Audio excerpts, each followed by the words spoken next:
एक कदम ईश्वर की ओर।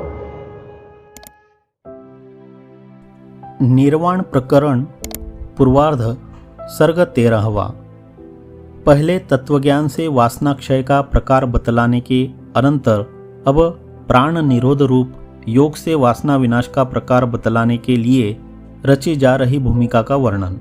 उपशम प्रकरण में दिखलाए गए वासना नाश के हेतुभूत ज्ञान और योग दोनों प्रकारों से उत्तम अधिकारी के विषय ज्ञान रूप उपाय से वासना विनाश रूपी फल पाकर यद्यपि कृतार्थ हो चुके थे, तथापि मंद एवं मध्यम अधिकारियों के उपकार के लिए योग रूपी उपाय से भी वासना विनाश की रीति जानने की इच्छा कर रहे श्री रामचंद्र जी पूछते हैं। श्री राम जी ने कहा, हे ब्रह्मन, तत्वज्ञान की महिमा से वासना का विनाश हो जाने पर जीवन मुक्त पद में मैं भली प्रकार विश्रांति पा चुका हूँ। हे ब्रह्मर्षे, अब कृपा कर मुझसे यह बतलाइए कि प्राणवायु की गति के अवरोध से वासना का विनाश हो जाने पर जीवन मुक्त पद में विश्रांति कैसे पाई जाती है। प्रश्न का उत्तर कहने के लिए महाराज वशिष्ठ जी भी उपशम प्रकरण में कहे गए राजयोग और हठ योग इन दो प्रकारों का ही स्मरण कराते हुए प्रतिज्ञा करते हैं। महाराज वशिष्ठ जी ने कहा, श्री राम जी, संसार सागर से पार उतरने में जो उपाय है वही योग शब्द से कहा जाता है। चित्त का विलय करने वाला वह उपाय दो प्रकार का है, यह आप जानिए। इसका प्रथम प्रकार आत्मज्ञान है जो संसार में प्रसिद्ध है, और द्वितीय प्रकार प्राण निरोध है जिसे मैं कहता हूँ। आप सावधान होकर सुनिए। पहले उन दोनों में कौन सा प्रकार सरल है, यों विशेष रूप से श्री राम जी पूछते हैं। श्री रामचंद्र जी ने कहा, हे गुरु, उपर्युक्त योगों के प्रकारों में ऐसा कौन प्रकार सरल और कष्ट रहित होने से उत्तम है जिसके कि एकमात्र अवगत होने पर विक्षेप फिर बाधा नहीं पहुंचाता, कृपा कर उसे बतलाइए।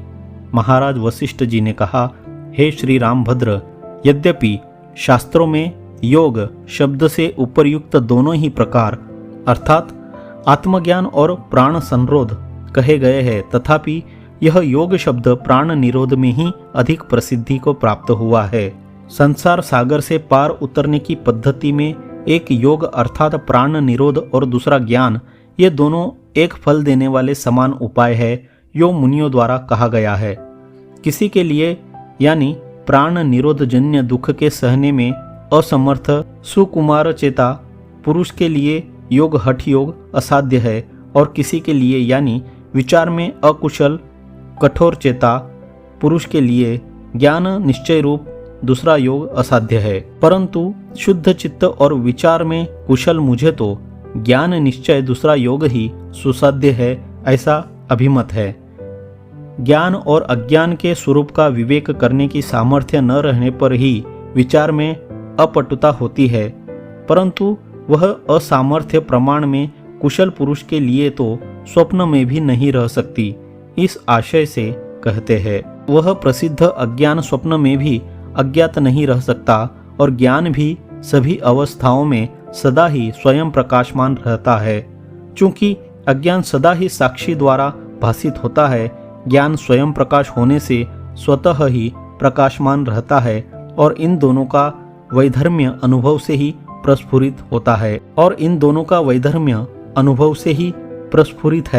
इसलिए ज्ञान अज्ञान का विवेक हो जाने से आत्मज्ञान रूप योग सरल है, प्राण निरोध रूप योग वैसा न होने से दुष्कर है, यह भाव है। प्रशस्त देश काल विषय आदि बाह्य हेतुओं की अपेक्षा होने से भी योग दुष्कर है, यूं कहते हैं। चूंकि यह प्राण संरोध रूप योग धारणा देश अर्थात बाह्य पर्वत शिखर चंद्र तारा आदि देश और आंतर हृदय कंठ तालुमूल भ्रूमध्य आदि देश आसन देश अर्थात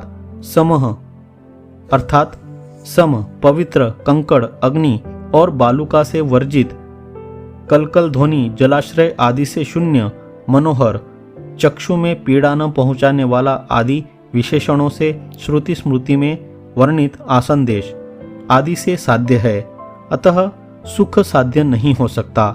निरुत्साह मूढ़ बुद्धि मूर्ख का पुरुषों की नई पंडित समर्थ और प्रयत्नशील अधिकारी पुरुष को शास्त्रीय साधनों में सुख साध्यत्व और कष्ट साध्यत्व का विकल्प कर चिंता करना उचित नहीं, इस आशय से कहते हैं श्री राम जी।